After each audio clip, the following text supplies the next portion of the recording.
데살로니가 전서를 오늘 보고 있는데, 데살로니가는 사도 바울이 3주간 방문해서 야손이라고 하는 사람의 집에서 말씀을 전하고 전도한 것이 훗날 데살로니 교회가 된 그런 지역입니다. 그런데 예수님이 승천하시고 20여 년 후에 이 데살로니가서를 썼기 때문에 당시 데살로니가 교회 성도들, 사도 바울이 전도하고 막 지나간 그 성도들의 마음은 예수님이 내가 너희에게 보인 그대로 다시 돌아올 것이다. 예수님의 재림에 대한 예언을 하셨습니다. 그리고 그러나 그날과 그 시는 아무도 모른다. 오직 하나님만 아신다.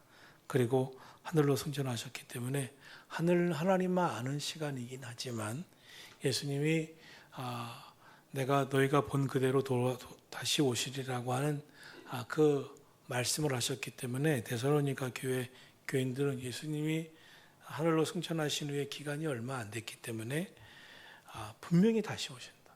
다시 오신다. 그래서 이 예수님의 재림에 대한 신앙이 최고조였었던 상황이었습니다. 그러니까 데살로니가 교인들의 신앙은 두 가지였어요. 아주 순수하고 정말 말씀 그대로 기다리면서 주님 오시지, 언제 오시지 하면서 그야말로 하늘만 쳐다봤어요. 하나님 오실 거니까. 그런데 그 종말론의 문제가 순수하긴 하지만 잘못된 점이 있었습니다. 어떤 잘못된 점이 있었냐면 막 이제 공부를 해, 열심히. 공부를 왜 해? 아니, 남의 공부하게 놔두지. 예수님이 오시는데. 그런가? 공부하면 안 되나? 직장 생활하러 나가는데 직장을 왜 가? 왜? 예수님이 오시는데. 농사 지러 가서 농사 땅 파고 있으면 농사 왜 져? 뭐라 그랬을 것 같아요? 예수님이 오시네. 계속 이러는 거예요. 그러니까 사람들도 헷갈리기 시작한 겁니다. 현실 생활을 등한시하게 된 것입니다. 그래서 오늘 본문이 주어진 것이죠. 예수님이 오신다 해도, 지금이 종말이라고 한다 하더라도, 예수님의 재림이 더디 오신다고 해도 우리는 과연 어떻게 살 것인가? 그리스도인들은 과연 어떻게 살아가야 할 것인가 하는 것입니다.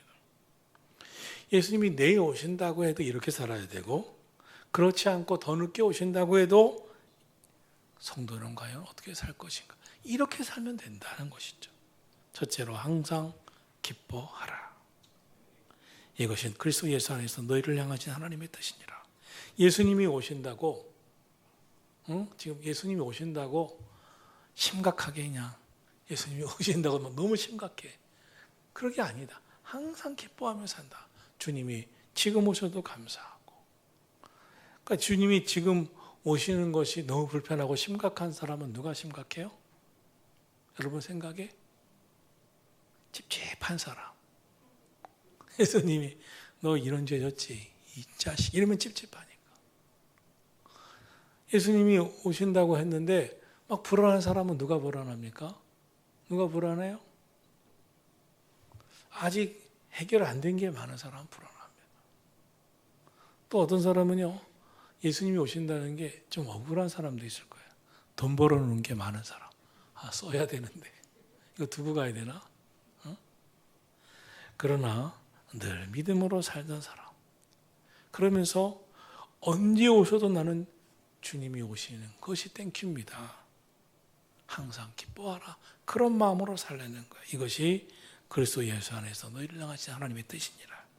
그리고 19절 20절은 말씀합니다. 성령을 소멸하지 말라. 예언을 멸시하지 말라. 성령이 우리 마음 가운데 주신 기쁨을 소멸하지 말아라. 하나님 주신 예언의 말씀을 소멸하지 말아라. 이 말씀은 해도 되고 안 해도 된다, 그런 얘기는 아닙니다. 사실요, 기쁨이 너무 중요합니다. 우리 인생에서 이 항상 기뻐하라는 말씀을 왜 하나님이 먼저 두셨을까? 참 감사가 중요하잖아요. 감사. 뭐 비슷한 말씀이긴 하지만 또 기도가 얼마나 크리스찬들에게 중요해요. 그러나 왜 항상 기뻐하라, 쉬지 말고 기도하라, 범사에 감사, 이 말씀을 주셨을까요? 기도를 해도요, 괴로워서 기도하는 사람도 있습니다. 너무 괴로워. 하나님, 내 마음 좀 알아주세요. 참 기도가 해야죠, 진짜. 그러나 우리가 항상 괴로운 채만을 못 삽니다, 여러분. 우리의 삶을 오늘 힘있게 하는 건 기쁨입니다. 정말 기쁨이에요. 여러분, 이럴 때가 있습니다. 저의 경우를 보면 신학교 가라고 하나님이 일을 하라고 하시는데, 야, 이게 정말 내가 할 수 있나? 그런데 기도 응답을 받고 가는 거래요. 그래서 기도 응답을 받고 하나님이 박종원, 네, 신학교 가라 이렇게 말씀하시면 가겠습니다. 비슷하게라도 말씀하시면 가겠습니다.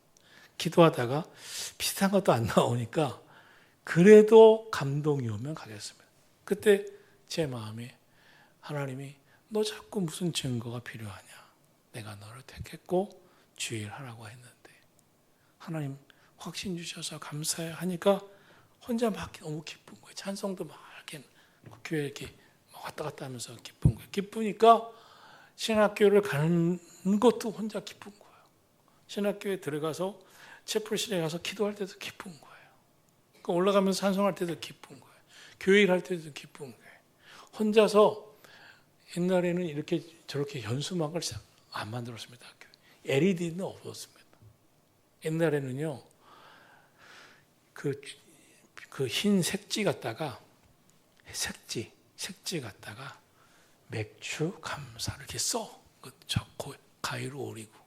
그리고 그걸 갖다 사각다리 갖다가 이렇게 달아요.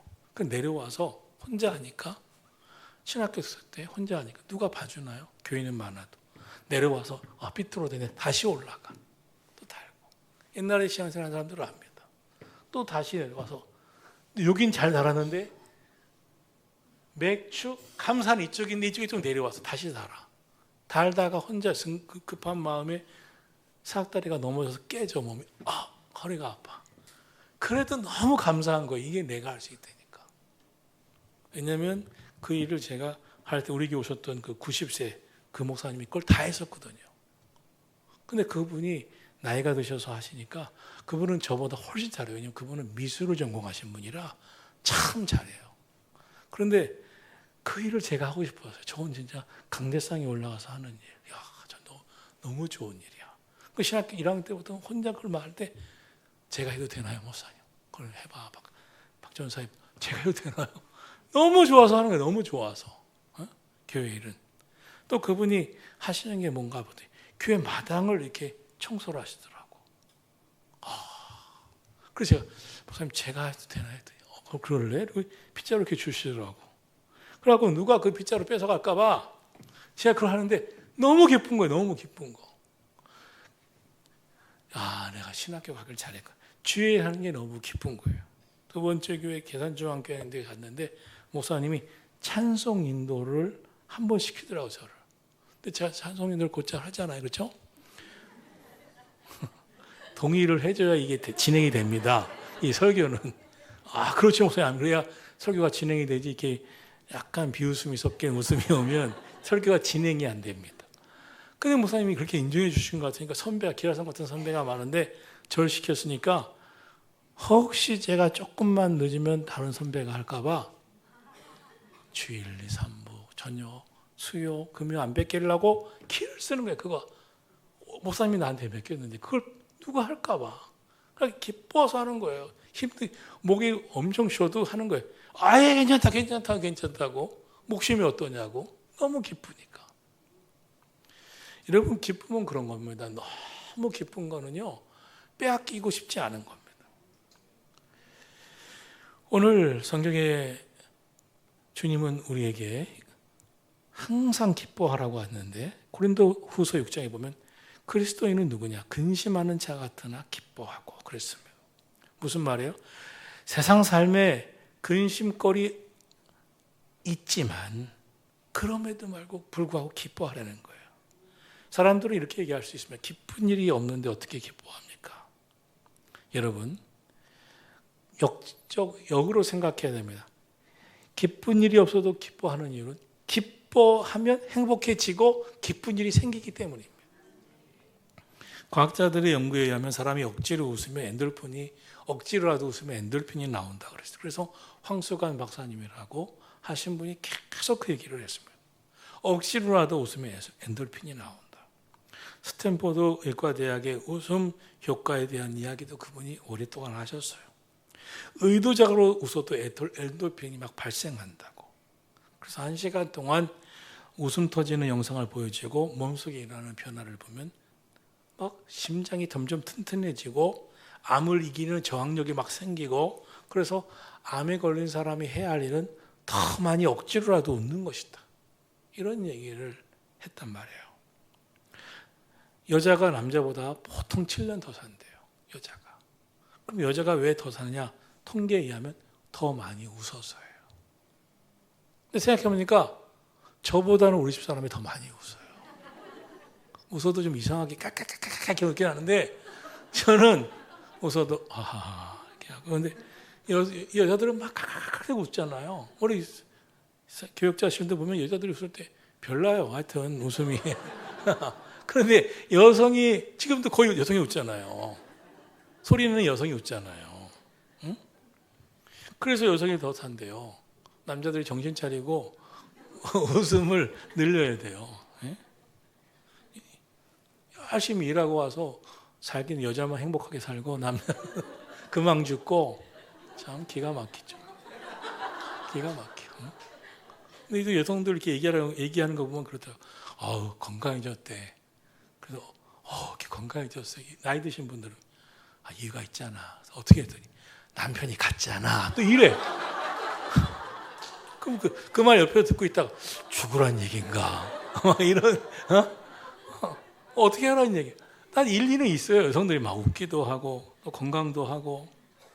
그런데 너무 좋아요. 성경의 말씀, 항상 기뻐하라. 내가 다시 말하노니 기뻐하라. 주님은 기뻐하라는 거예요. 항상. 우리는 그렇게 고백해야 됩니다. 항상 나는 기뻐하겠습니다.